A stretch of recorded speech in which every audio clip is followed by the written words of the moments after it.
Hola, hola, buenos días, bienvenidos a esto que se llama ¿De qué hablo cuando camino? Este es el día 4. Esto no quiere decir que llevo 4 días caminando, ya llevo casi un mes consecutivo y los invito a ustedes a caminar y hablar mientras caminan. Hablar puede ser en voz alta o puede ser mentalmente, lo importante es que reflexionemos y que hablemos. Bueno, se está acabando la Semana Santa, esta época de recogimiento. Y hoy amanecí un tanto contento porque soñé con la profesora Lesbia del Toro.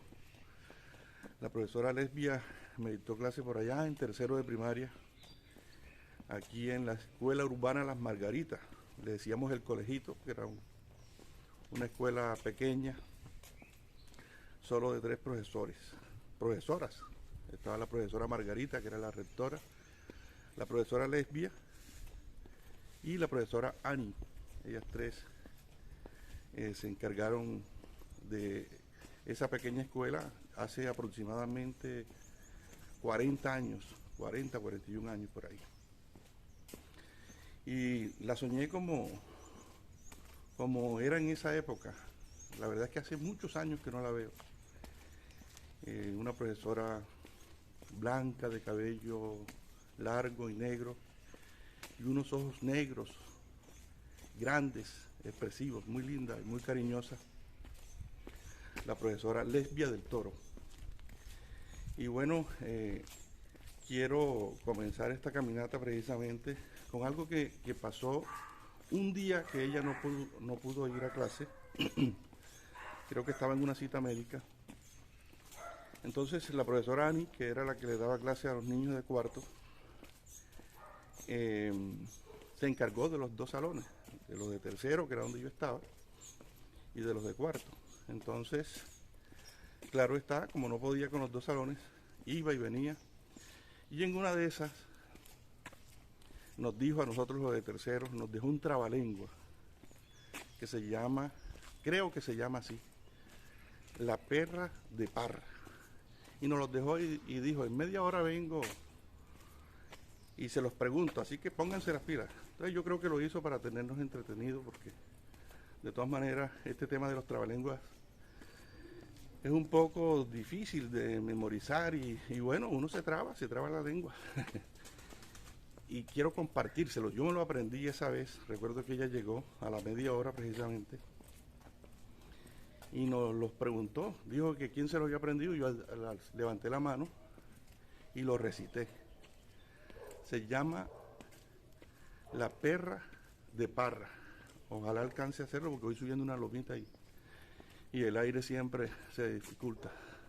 La Perra de Parra. Parra tenía una perra y Guerra tenía una porra. La perra de Parra mordió la porra de Guerra. Guerra con un porro le pegó a la perra de Parra. Diga usted, señor Guerra, ¿por qué le pegó a la perra de Parra? Si la perra de Parra no hubiese mordido la porra de Guerra, Guerra con un porro no le pega a la perra de Parra. La perra de Parra, recordando hoy a la profesora Lesbia del Toro y a la profesora Annie, que fue la que nos mandó a aprender ese trabalengua.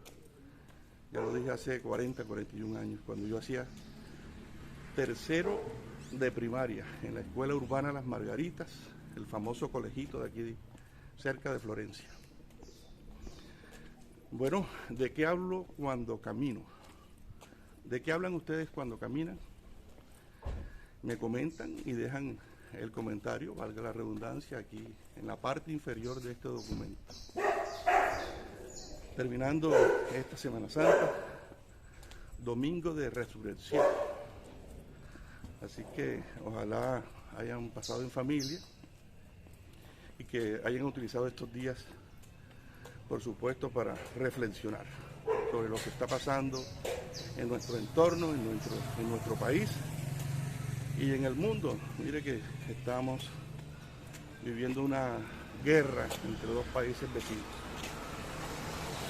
Hoy cambié de atuendo, aquí en el pecho, si ustedes lo pueden ver, está la imagen de José Saramago, uno de los referentes de la literatura de nuestros tiempos, Premio Nobel de Literatura. Y tengo este suéter precisamente porque hoy voy a hablar con un hombre que ha estado muy cerca de la vida y de la obra de José Saramago.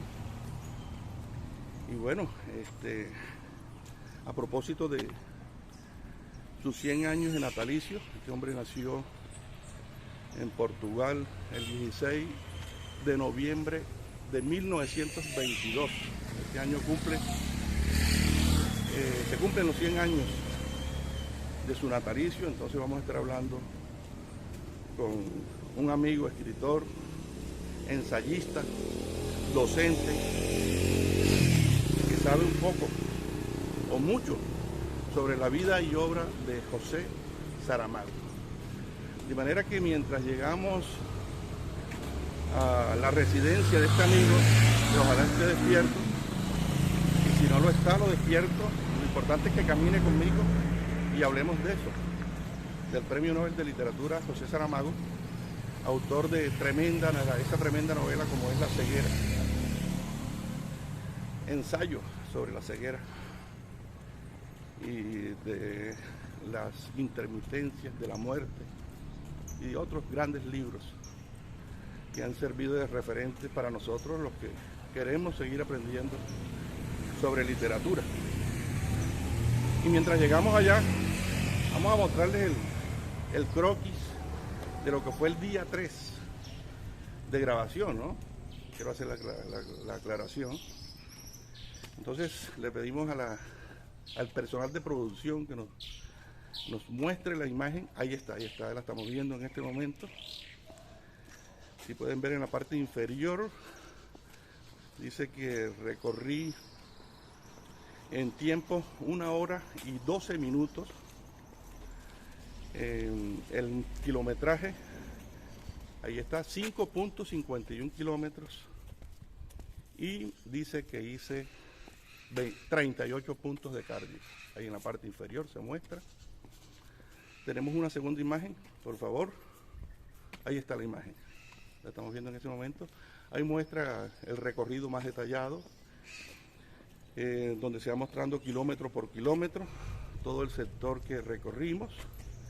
Hice prácticamente el mismo recorrido de los días anteriores, del primero y segundo día, perdón, porque para aprovechar y mirar a los niños que estaban en competencia deportiva, jugando fútbol, en el sector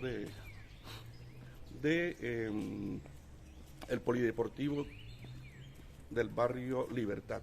Entonces, por eso hice ese recorrido muy parecido a los anteriores, pero hoy sí llevo un recorrido diferente, que voy de camino a casa de este hombre con el que vamos a estar hablando más adelante.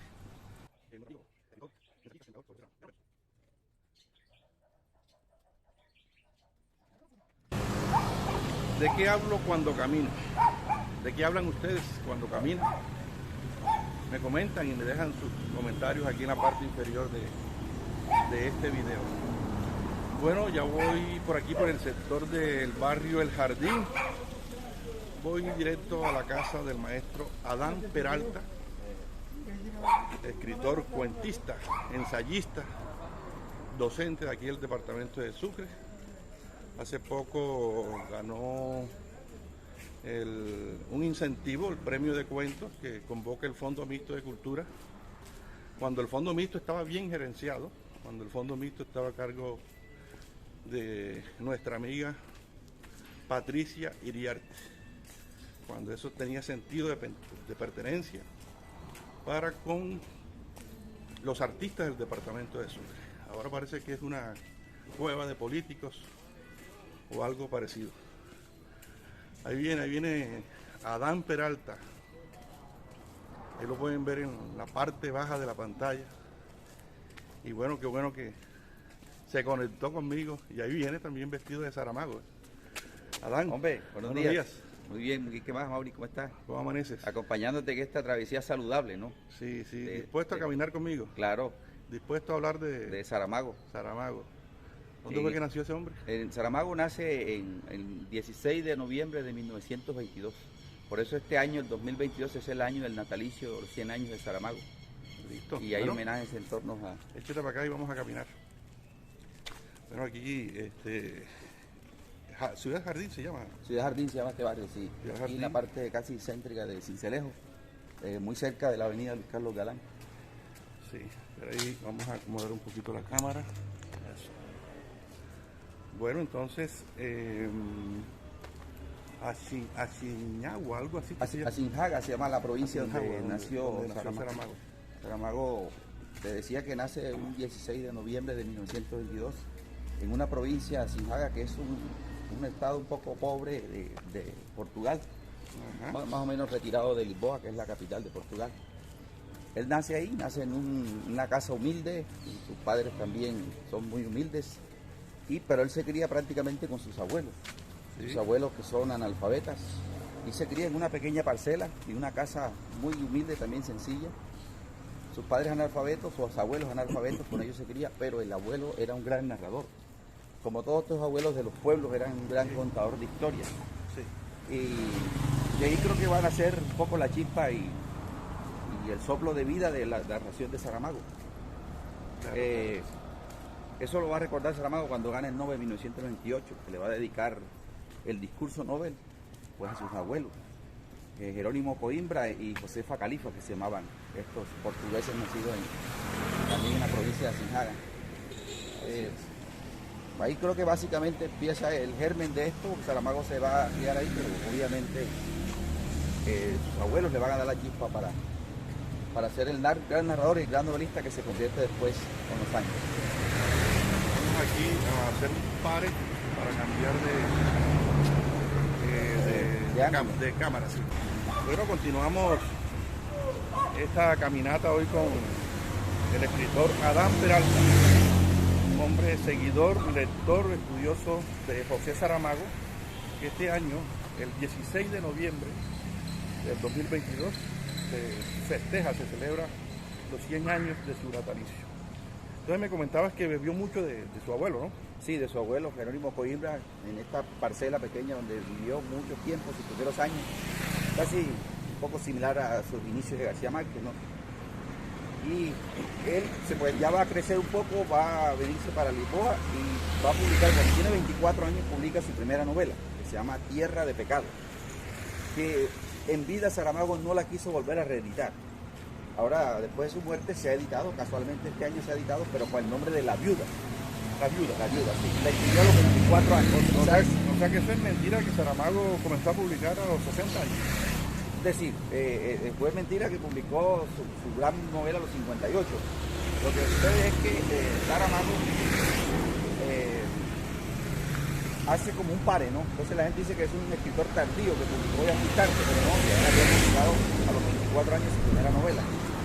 Y publicó unos poemarios que no llamaron mucho la atención de la crítica, fueron tímidamente reconocidos o mencionados. Entonces él se dio cuenta que no era por ahí por lo de la poesía, sino que hizo como un receso, un pare, y mi marido empezó a leer mucha literatura también europea, y a noticiar un poco más de la historia de Europa y de Portugal.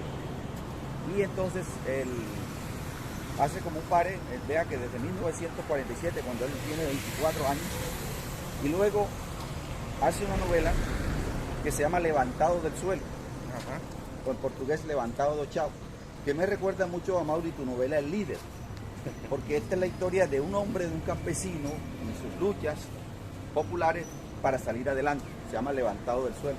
La publica en 1980. Entonces Saramago viene a publicar su novela un poco más reconocida en 1980, cuando tiene 58 años. Muchos dicen, es un escritor tardío, un novelista que empezó muy tarde, pero me imagino que él venía escribiendo, o sea, lo que no venía publicando. Lo que no venía publicando, y escribió, pues, cuando escribe la que hoy se conoce como La Viuda, pues él de pronto vio que no estaban todos los argumentos ni el manejo estético que le dio a las de otras obras literarias. Entonces ya publica en 1980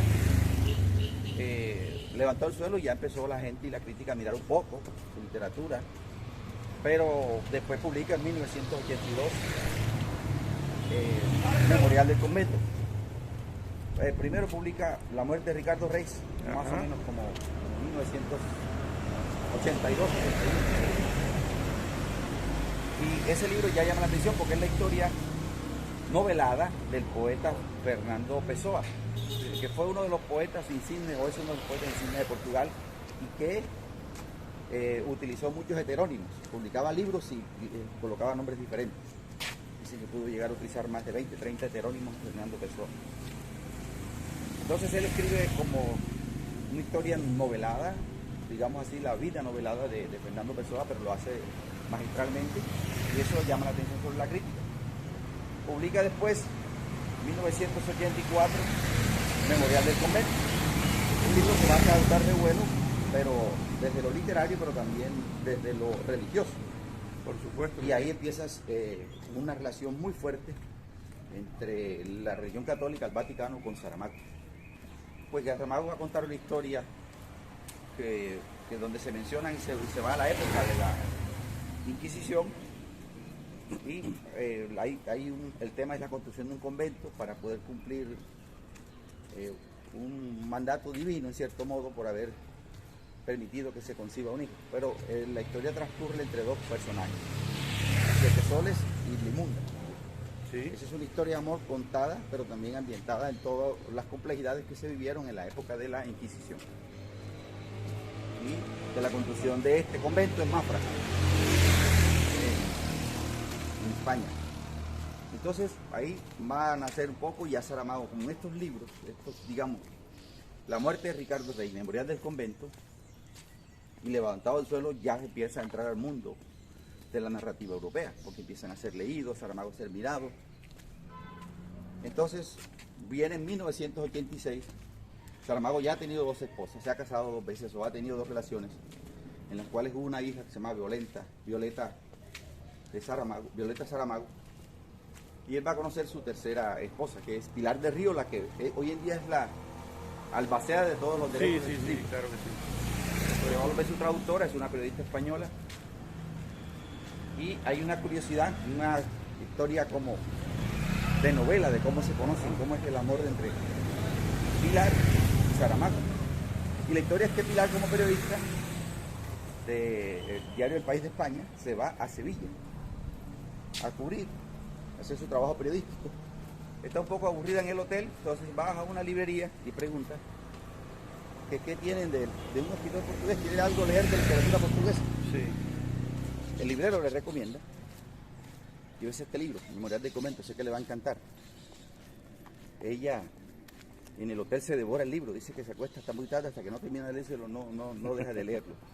Y le apasiona el personaje de Blimunda, una mujer fuerte, un personaje bien caracterizado, y toda la manera como está contada en la novela, Memorial del Convento. Ella dice que al día siguiente va nuevamente al librero y le dice, oiga, qué escritor tan bueno, ¿qué otro libro tiene? ¿No? Pues tengo aquí La muerte de Ricardo Reis, también se lo lleva. Y ese pone el compromiso, esta periodista Pilar del Río, de conocer al escritor. Quiero conocer al escritor personalmente. Y hace las maneras de utilizar sus medios como periodista para decirle que necesita hablar con él, para hacer una entrevista, conversar sobre su libro, que le ha encantado su literatura, etc.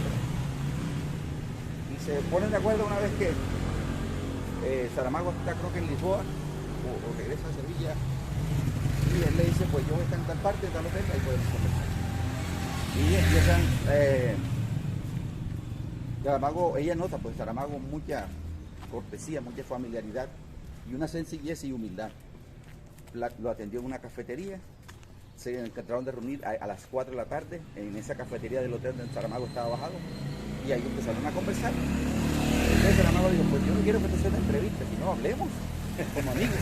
Sí, sí. Y ahí empezó la chispa de amor entre Saramago y Pilar del Río. Excelente. Tanto Bueno, así un momentico, Adán, para informarle aquí a nuestra gente que nos sigue, que estamos recorriendo aquí gran parte del sector del barrio La María, muy conocido, muy cerca de la calle del Cauca, muy cerca aquí también del Mercado Viejo, el Teatro Municipal, así que en esto que se llama ¿De qué hablo cuando camino? Aquí con la grata compañía del escritor Adán Peralta, hablando sobre la vida y obra del gran José Saramago, Premio Nobel de Literatura, autor de grandes novelas, también por supuesto uno de mis referentes.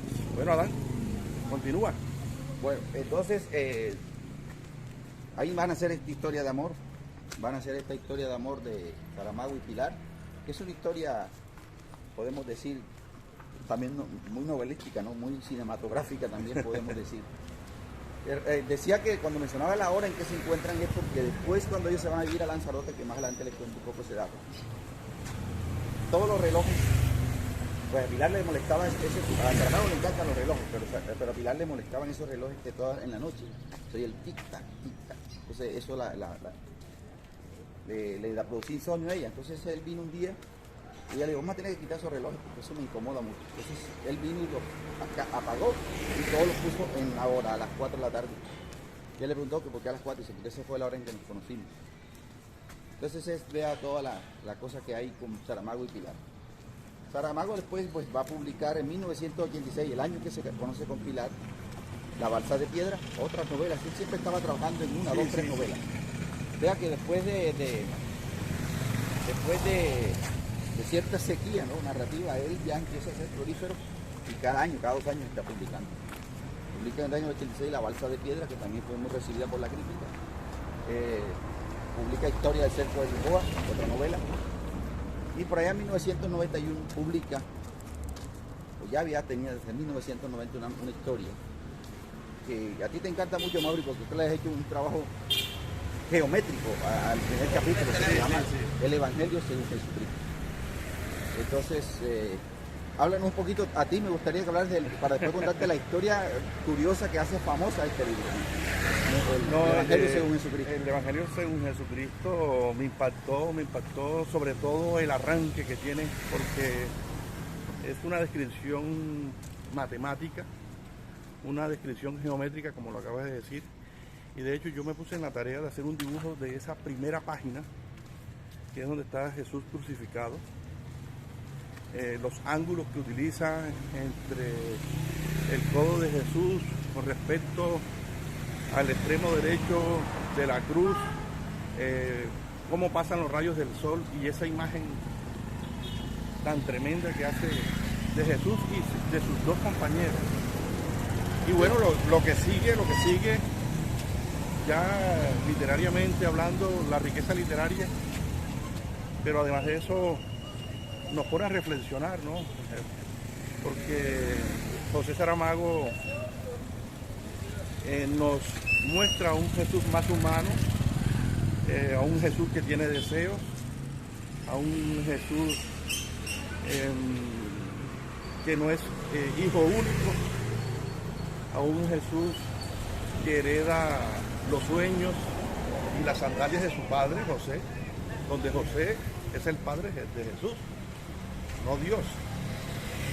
En fin, nos pone a reflexionar precisamente en el tema de cuando José se entera que van a matar a todos los niños y que nomás se lleva el de él, porque no le avisó a los demás. Entonces José vive con ese sueño que se convierte en una pesadilla y Jesús hereda ese sueño y las sandalias, que era la tradición de esa época. Pero en fin, tiene una riqueza literaria la novela, pero además de eso nos pone a reflexionar sobre ciertas cosas que uno dice, oye, pero si es verdad. Si José sabía que iban a matar a los niños, fue egoísta, ¿no? No más se llevó el de él. ¿Qué pasó? Porque si era un buen hombre, no le avisó a los demás. Entonces, en fin, es una novela para leerla con detenimiento, sin fanatismo y sobre todo por lo bien contada que está. Sí, entonces con esa referencia que ya los seguidores pueden obviamente tener una visión, una sinopsis de lo que narra el Evangelio según Jesucristo. Esa historia, y obviamente que ahí está planteado, no el Evangelio según San Mateo, según San Lucas, sino según Jesucristo, que no, obviamente él no hace Evangelio, sino los seguidores. Va a crear controversia en el Vaticano, en la Iglesia Católica, y el libro va a ser muy controversial. Va a ser prohibido en Portugal, en España, y al ser prohibido, sus ventas se disparan. Entonces, hay un concurso en España para premiar la mejor obra publicada en Europa, un concurso que hacían anualmente. Entonces Saramago le solicita al gobierno portugués que le autorice presentar esa novela, que le ha gustado mucho a la gente, para el concurso europeo de mejor novela de Europa de 1991. Y el gobierno de Portugal le niega esa autorización. Es más, le niega y veta la novela. Entonces Saramago entra ahí en una disyuntiva y dice, entonces, ni siquiera en mi país me quiere por lo que produzco. No valoran que esto es literatura, que es arte, y que es una mirada diferente a un suceso religioso o a un pasaje religioso. Y entonces toma la decisión de irse de ahí y se muda de Portugal y se va a vivir a una isla, que es la isla donde va finalmente a vivir sus últimos años, la isla de Lanzarote, que es una de las islas Canarias de España. Él se va a vivir a la isla de Lanzarote, de allá va a publicar las memorias, unas memorias en 4 tomos que se llaman Los Cuadernos de Lanzarote. ¿Los cuadernos? De Lanzarote. Porque él empieza entonces a hacer todos los días como un diario de las cosas, lo que escribe, lo que reflexiona, eso se va viendo. Y de ahí van a nacer los Cuadernos de Lanzarote, que son como especie de diarios que él publica. Entonces, hay bien cosas interesantes. Te quería decir, cuando alguien pregunta, ¿ese nombre de Saramago qué es? Ese es el apellido, porque se llama José Saramago. José de Sousa, ¿eh? Sí, pero hay una historia interesante ahora que mencionas lo de José de Sousa. Saramago dijo una vez, yo soy un caso muy curioso en el mundo. Generalmente los padres le dan el apellido a los hijos. Yo soy lo contrario. Yo le di mi apellido a mi padre. Porque la historia es que, como él nace en una provincia donde todos se conocen, es un pequeño pueblo, como Las Palmas, tu pueblo, ¿no? Sí. Todos se conocen. El papá de Saramago, como es una costumbre portuguesa, de los hablantes de portugués, eso lo vemos mucho en Brasil también y obviamente en Portugal, que sus nombres como a veces son pronunciables o son curiosos, la gente le pone como un apodo o un nombre más castellano, ¿no? ¿Verdad? Claro. Como el caso de Pelé, como el caso de Bebeto, como la mayoría de los jugadores de Brasil. Sí, su nombre no es ese, sino, ¿cierto? Entonces, el papá de Saramago se llama José de Sousa, pero todos en el pueblo lo conocían como Saramago. Saramago no era el apellido, era el apodo. Saramago. Dice Saramago en sus datos, en su libro biográfico, Pequeñas Memorias, que cuando lo fueron a registrar, el funcionario de la registraría siempre estaba amanecido o bajo el efecto de licor. Y cuando lo fueron a registrar, le preguntaron, ¿cómo se va a llamar tu hijo? Dice, no, como yo. José también como yo. El padre no le dio el apellido. Y él dedujo que el apellido de este hombre que todo el mundo conocía como Saramago, lo bautizó Saramago. De tal manera que el Saramago quedó registrado con el nombre de José Saramago, pero era hijo de José de Sousa. Era hijo de José de Sousa y obviamente pasaron muchos años cuando Saramago empieza a ser famoso, a tener un poco de dinero, más ceros en las cuentas, solo una hija, pues digo, 2 matrimonios un poco inestables, llevaba 2 matrimonios con la pintora Hilda Rey, fue el primer matrimonio y luego con otra. Entonces Saramago dijo, bueno, y si yo me muero, ¿a quién le quedan todas estas cosas mías? Por lo menos que le queden a mi papá. Entonces Saramago tuvo que llevar al papá a la notaría a registrarlo, para cambiar el apellido de Sousa. O sea, para que apareciera José Saramago, hijo de José Saramago, no hijo de José de Sousa. Claro. Y esta es la historia de por qué se llama Saramago, por un error del notario y por el apodo con el que reconocían al papá. Bueno, estamos conversando con el escritor Adán Peralta, que además de eso es tremendo ensayista y ganador del primer premio de estímulos correspondiente al género de cuento que convocó el Fondo Mixto, cuando el Fondo Mixto tenía gerente, la poeta Patricia Iriarte, que hizo tremenda gestión. Y bueno, y hablando de gestión, estamos aquí, quise hacer una parada aquí porque estamos en la puerta principal del Teatro Municipal de Sincelejo, que tiene 3 años, que lo están reparando y todavía nada que se llegue a ese momento de apertura. Y bueno, son de las grandes gestiones que se hacen aquí en cuanto al tema cultural. No sé, si es que no les interesa o es que no hay de pronto una coima correspondiente para que agilicen estos procesos. Pero bueno, en fin, aquí hoy estamos celebrando la vida y obra de José Saramago. Aquí en la puerta principal del teatro estamos ahora con el maestro Adán Peralta.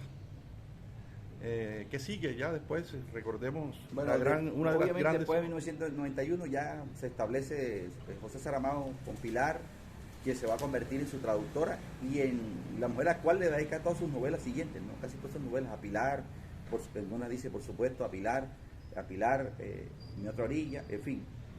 Entonces ya Saramago empieza a recorrer el mundo con sus novelas, a ser un hombre traducido a muchos idiomas, y se viene dando un sonando de que obviamente en cualquier momento le van a dar el Nobel. El año de 1998 publica una novela que se llama Todos los nombres, y esa novela creo que ratifica la magia y la buena narrativa, el buen trabajo estético y algunas curiosidades que él hace, juegos de palabras con el lenguaje, ¿no? Él, por ejemplo, pone una coma y luego empieza mayúscula y ahí sabemos que está hablando del personaje. Sí, sí. A veces hay textos que hay que leerlos en voz alta para ubicarnos. Y en 1998, en octubre, lo sorprenden en su isla, es a Lanzarote, con la llamada que todo escritor algún día espera escuchar, que se ha ganado el Premio Nobel de Literatura. Y el 10 de diciembre de ese año 1998 fue a recibir su Premio Nobel de Literatura y el discurso se lo dedica a los abuelos, a estos abuelos de la provincia de Asinjaga, y empieza diciendo el discurso: el hombre más sabio que he conocido en toda mi vida no sabía leer ni escribir. Era mi abuelo, se llamaba Jerónimo Coimbra y vivía como vivían muchas cosas. Y dice algo interesante ahí: vivía en una casa como creo que no existe ninguna casa en el mundo, no porque fuera la casa más lujosa ni más bonita, sino que era una casa donde la gente de esa casa dormía con cerdos en sus camas como si fueran sus propios hijos. Y dice Saramago, no es por mero romanticismo, era que mis abuelos vivían de criar cerdos, y cuando venía el fuerte invierno en las nevadas había que tomar los pequeños lechones, los pequeños cerditos, y mi abuela y mi abuelo dormían con ellos, los arropaban en sus camas como si fueran sus propios hijos. Y empieza a decir otra serie de cosas interesantes sobre los abuelos, como por ejemplo, el abuelo cuando estaba en los últimos años, ya casi para morirse, fue a su pequeña parcela y abrazó todos los árboles y les dio gracias por los frutos, por la sombra, por todo lo que le brindaron. Y la abuela, antes de morir, dice él que decía, el mundo es tan lindo, dice que vivieron tantas precariedades y tantas cosas en toda esa pobreza, que la abuela cuando estaba en los últimos días, digo, el mundo ha sido tan generoso conmigo y tan lindo, y a mí me da pena de morir. Vea alguien. Entonces, esta cosa que les narro y les cuento aquí, que lo dice Saramago en su discurso Nobel en 1998, hace que uno como lector de Saramago comprenda la humildad y obviamente el humanismo que caracteriza a Saramago y a sus personajes. Sí, por supuesto que sí. Bueno, ya para terminar, la ceguera, ensayo sobre la ceguera. Ensayo sobre la ceguera, que es uno de los libros ahora, a propósito de la pandemia, nuevamente releído por la gente, y la historia de que en una parte del mundo empieza todo el mundo a padecer una ceguera blanca, y solo una mujer ve, que es la mujer del médico, y es la narradora, y nos va a ir contando todo lo que ocurre. Y Saramago nos va a dar una lección. Hay personas que teniendo vista siguen siendo ciegos. Así es. Estamos en el Teatro Municipal, 3 años sin el espacio cultural, y las autoridades siguen ciegas con este espacio que era de todos. Y nosotros muy pasivos. Muy pasivos, o sea, la ciudadanía tranquila, pues sí, eso está aquí. Claro que sí. Y los alrededores son sitios de indigentes, de orinal, de necesidades fisiológicas. Sí. Y se ha descuidado esto, que es patrimonio del Caribe colombiano. Venía gente, venía en conciertos del Banco de la República, de muchas cosas. Luego Saramago va a seguir publicando hasta que muere en el año 2010 a la edad de 88 años. Y ya había publicado el 2009 Caín, anteriormente su novela El viaje del elefante, pero quedó 3-4 novelas en proceso, en borrador. Entonces publican después Claraboya, que era una novela que habían escrito y se había perdido en el computador de Saramago, ¿verdad? El que nunca la había encontrado. Luego Pilar, revisando tantas cosas después de su muerte, encontró Claraboya, que estaba casi lista, y la publicaron. Y una novela que se llama Alabardas, Alabardas, que quedó sin terminar, le faltaron varios capítulos, y escritores amigos ayudaron a terminar la novela para publicarla. Y también los cuadernos de Lanzarote y otros textos biográficos y cartas que Saramago tenía. Ahora están escribiendo libros sobre Saramago. Excelente, excelente. Bueno, Adán, muchas gracias por aceptar la invitación a caminar y hablar mientras camino sobre este tremendo autor referente nuestro. Gracias por esta invitación y gracias por ayudarnos a salir un poco de la rutina, sudar, caminar y hablar de literatura interesante. Gracias, Amaury, gracias por este. Sigamos la caminata, pues. Seguimos caminando.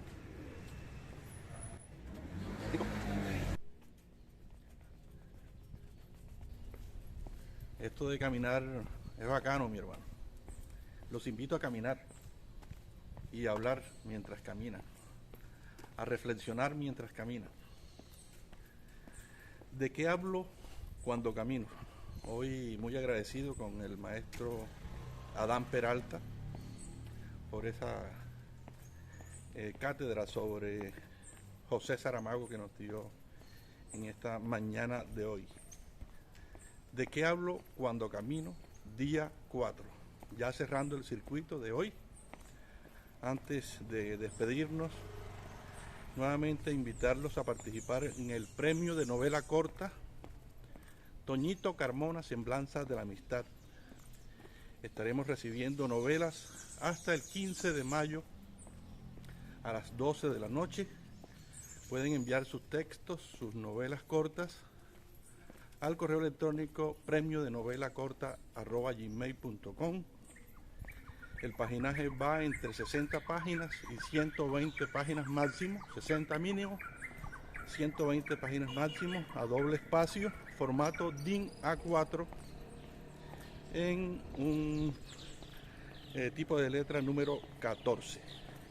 Premio de novela corta Toñito Carmona, Semblanza de la Amistad.